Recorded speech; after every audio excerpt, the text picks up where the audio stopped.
धरती दाई तोरी पेट में हीरा मोती तोर में चांदी सोना उदाई तोर में चांदी सोना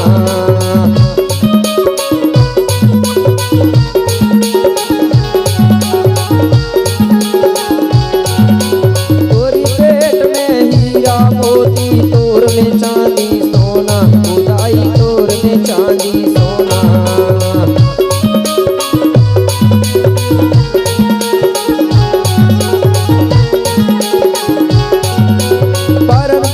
फल फूले खेला तुम्हें मैया कोना कोना उदाई मैया कोना कोना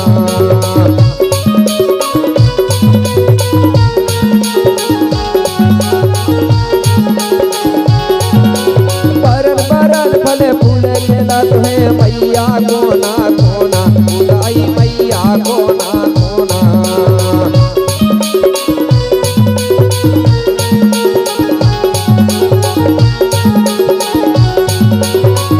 समुंदर सुलाधार समुंदर सुलाधार झीला झापटे बंगा पहाड़ कोरे गोंडवाना की माटी ला बंगो जी माथे तिलक लगाए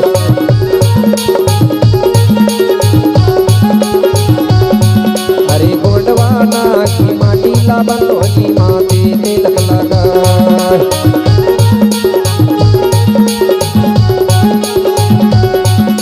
गोंडवाना की माटी ला बंगोजी माथे तिलक लगाए जय हो।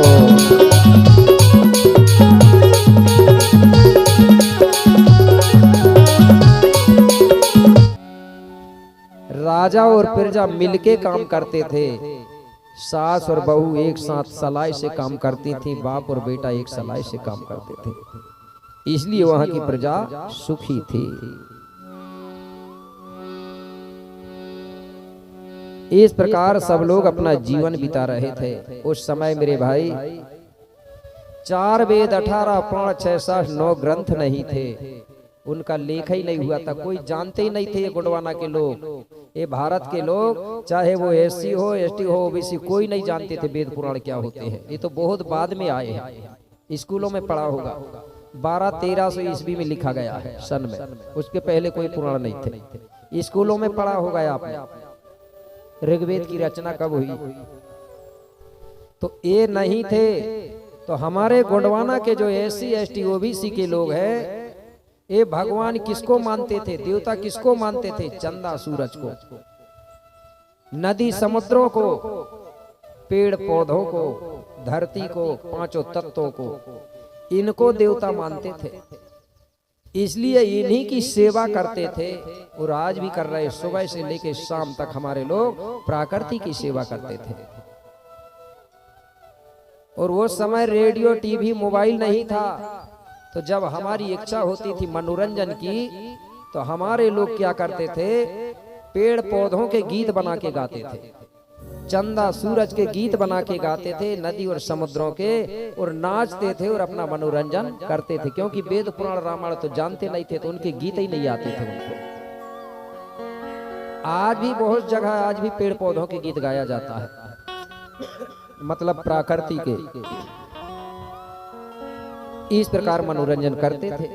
तो मैं पहले आपको बता दूं कि कैसे गीत गाते रहे होंगे। वो प्रकृति का सुमरन करते थे। कैसे? कि 52 लाख बनस्पति सुमरो, पेड़ पौधों को सुमरते थे। 52 लाख बनस्पति, 1.25 लाख झाड़ को। कि 52 लाख बनस्पति सुमरो, आज 1.25 लाख होते झाड़ो। और जय जय धरती दाई की जय जय सेवा जोहारो। कि धरती दाई तोरी लीला, की धरती दाई तोरी लीला कि सबसे है बड़ी निराली। और शाम सवेरे अन्न देते है कि भोजन से भर भर थाली। बोलिए धरती दाई ना। और गीत कैसे गाते थे कि 7 समुंदर 16 धार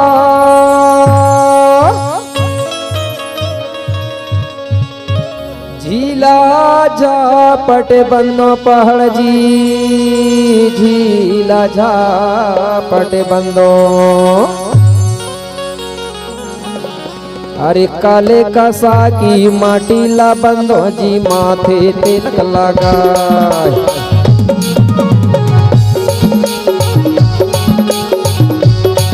अरे काले कसा की माटीला बंदो जी माथे तिलक लगा।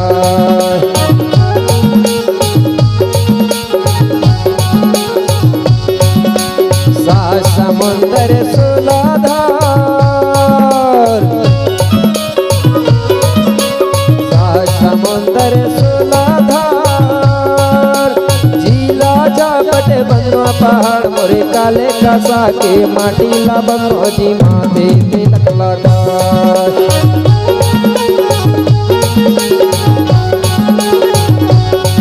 अरे काले कसा की माटीला बंदो जी माथे तिलक लगा।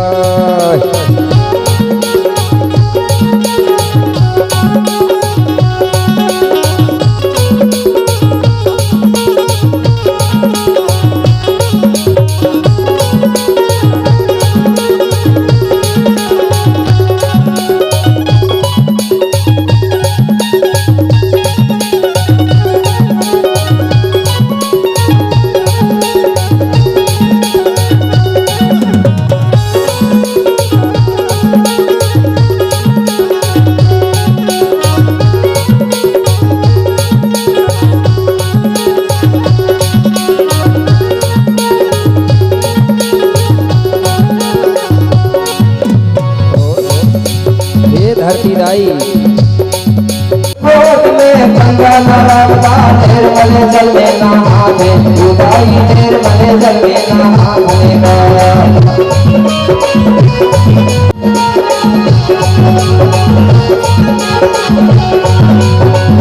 गोद में गंगा नर्मदा निर्मल जल में नहावे उदाई निर्मल जल में नहावेगा।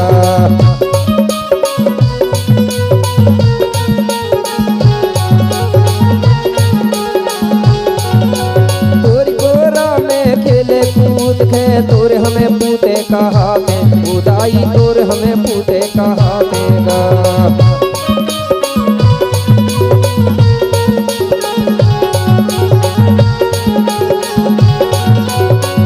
समुंदर 16 धार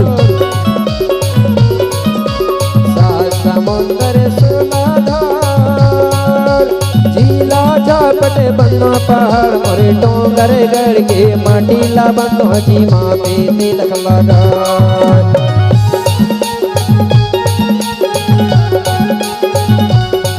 अरे डोंगर गढ़ के माटीला बंदो जी माथे तिलक लगा।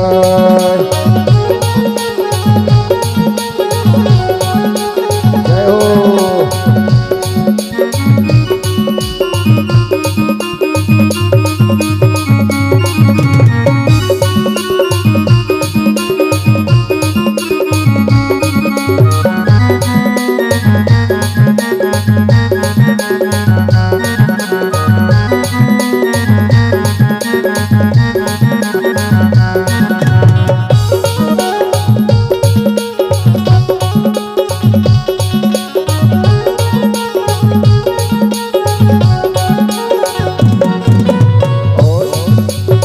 धरती दाई तोरी पेट में हीरा मोती तोर में चांदी सोना उदाई तोर में चांदी सोना।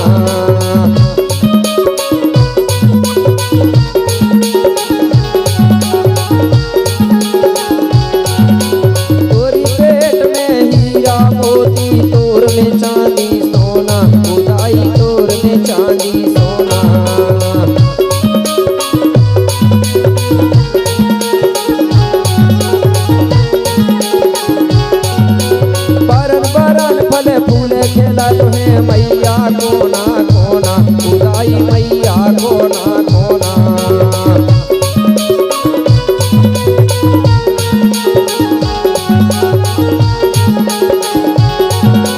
बरन बरन फल फूल खेलत है मैया कोना कोना उदाई मैया कोना कोना।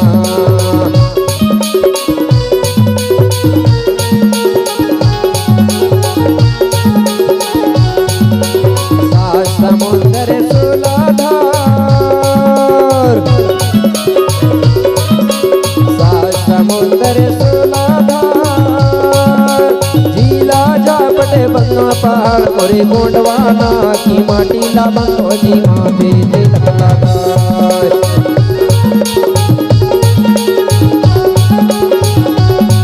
अरे गोंडवाना की माटी ला बंगो जी माथे तिलक लगाए।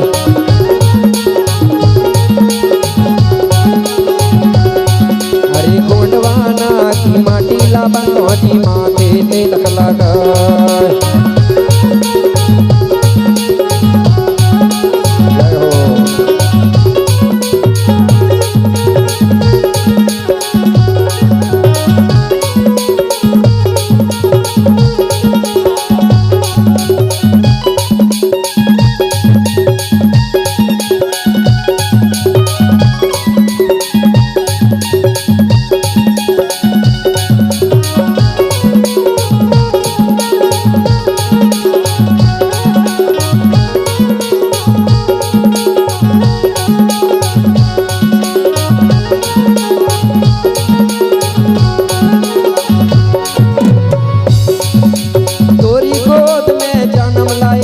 लिंगो जी महाराज उदाई लिंगो जी महाराज।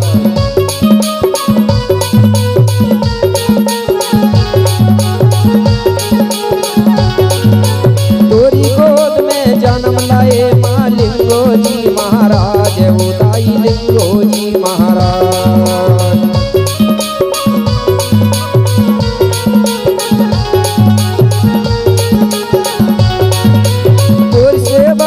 पवन गण जीते राजा संग्राम साह उदाई राजा संग्राम साह।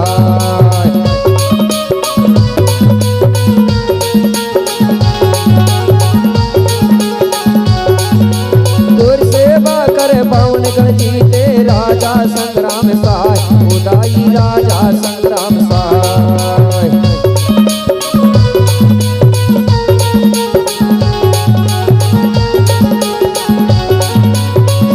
समुंदर सुलाधार समुंदर सुलाधार झीला झापटे बंगो पहाड़ मोरे बावन गढ़ की माटी ला बंगो जी माथे तिलक लगाए।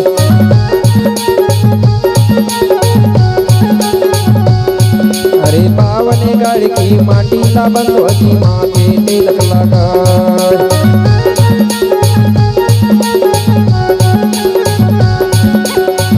समुंदर सुलाधार समुंदर सुलाधार झीला झापटे बंगा पहाड़ मोरे काले कसा की माटी ला बंगो जी माथे तिलक लगाए।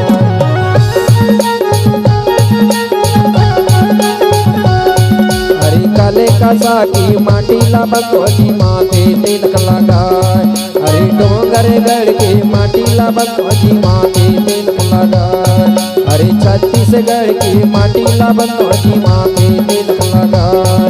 अरे डोंगर गढ़ की माटी ला बंगो जी माथे तिलक लगाए।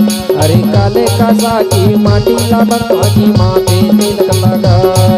अरे काले कसा की माटी ला बंगो जी माथे तिलक लगाए। बोलिए धरती दाईना। बहुत बहुत धन्यवाद। इस प्रकार से जो पूर्वाकोट की प्रजा है वो धरती दाई के गीत गाती थी, समुद्रों के गीत गाती थी, नदी के गीत गाती थी और अपना मनोरंजन करती थी। इस प्रकार से जो समय है बड़े आनंद और खुशियों के साथ बीत रहा था।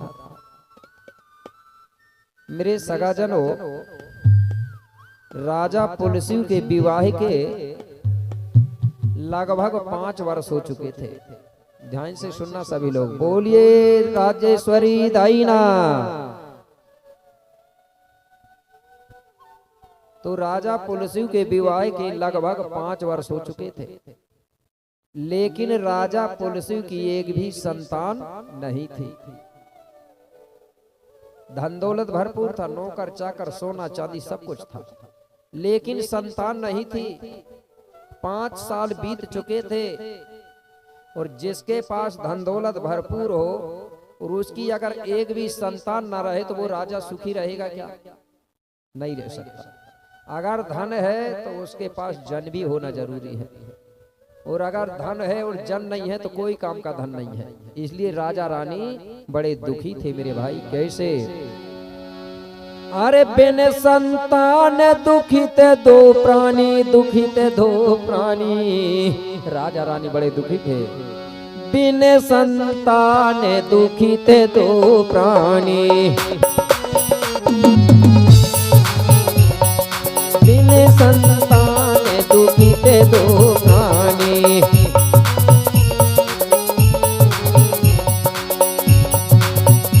अरे यही विधि बिता रहे थे जिंदगानी।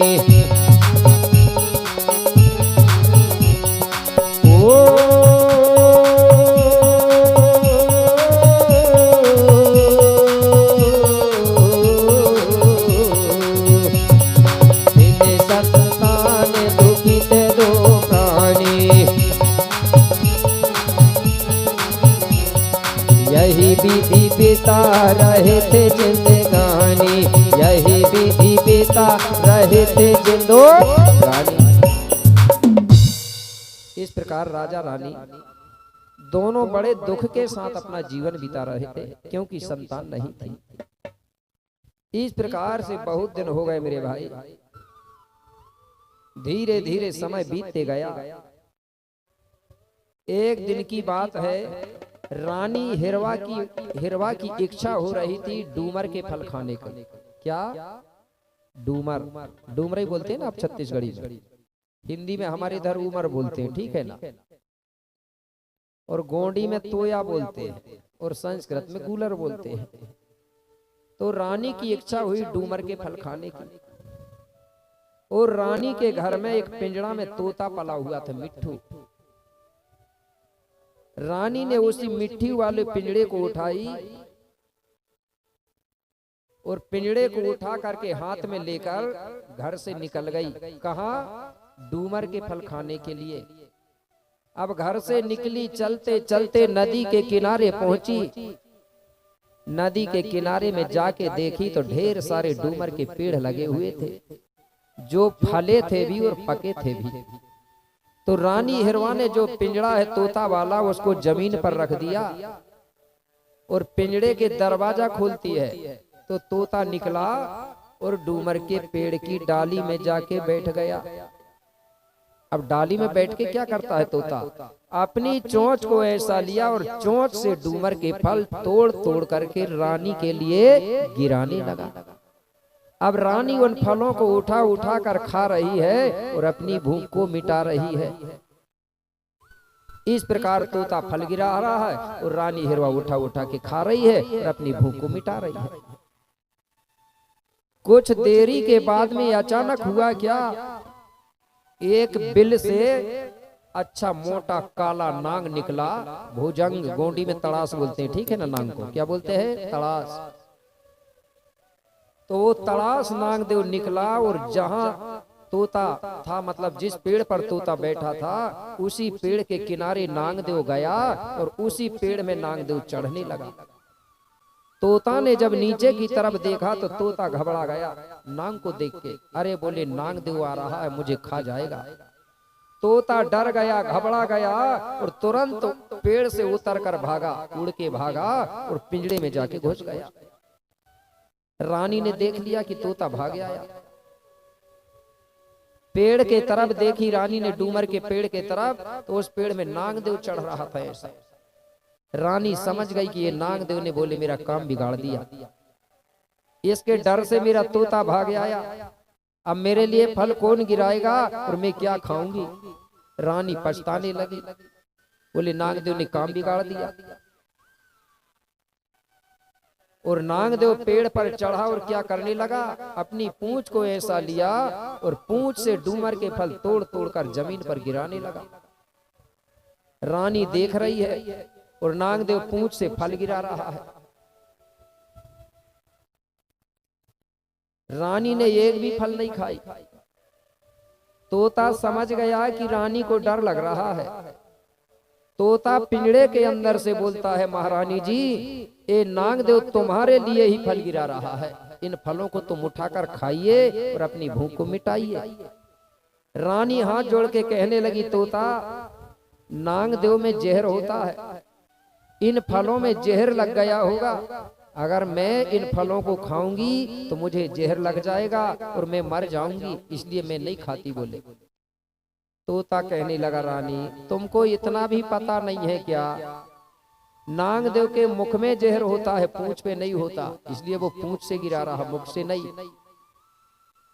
रानी कहने लगी ऐसा? बोले हाँ रानी, मुख में जहर होता है, पूंछ पे नहीं होता, आप खाइए।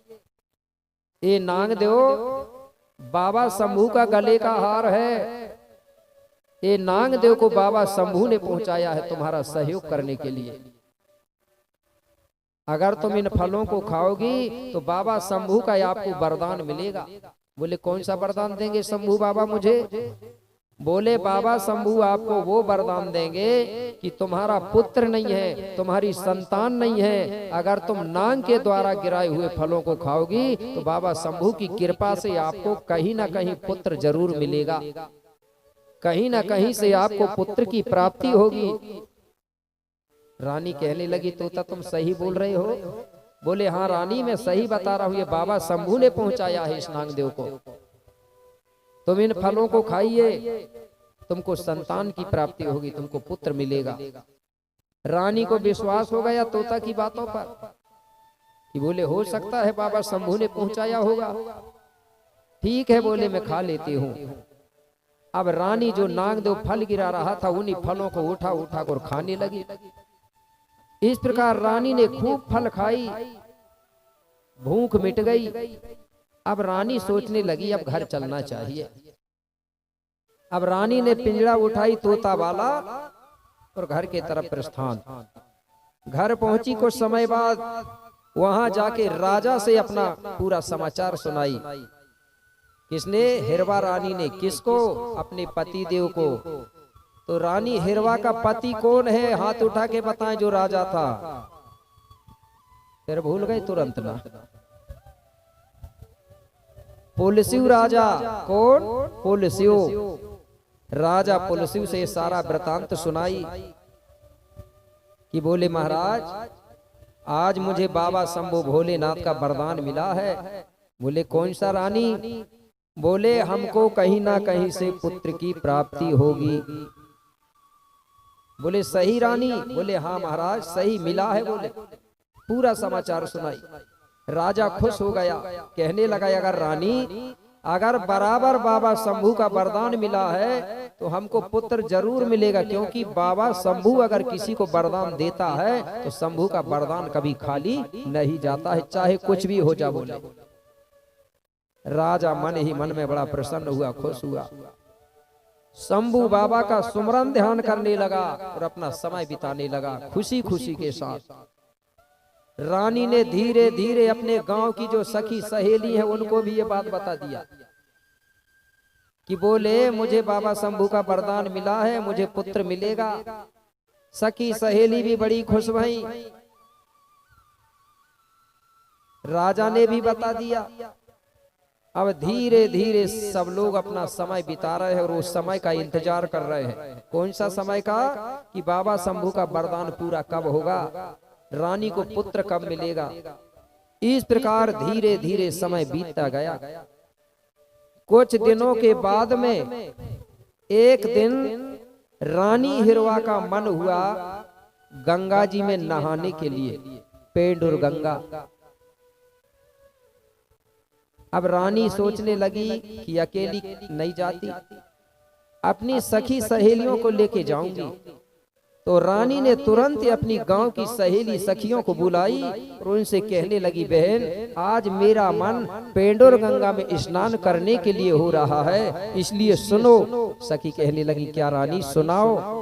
बोले, सुनो रानी। पेंडोर गंगा चलोरी नहाने,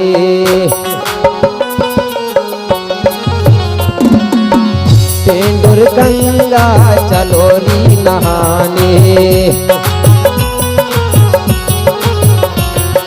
चलोरी नहाने सखी चलोरी नहाने, चलोरी नहाने सखी चलोरी नहाने।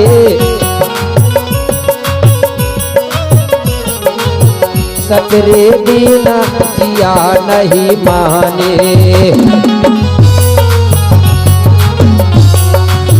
सतरे बिना जिया नहीं माने, सतरे बिना जिया नहीं माने, जिया नहीं माने, जिया नहीं माने।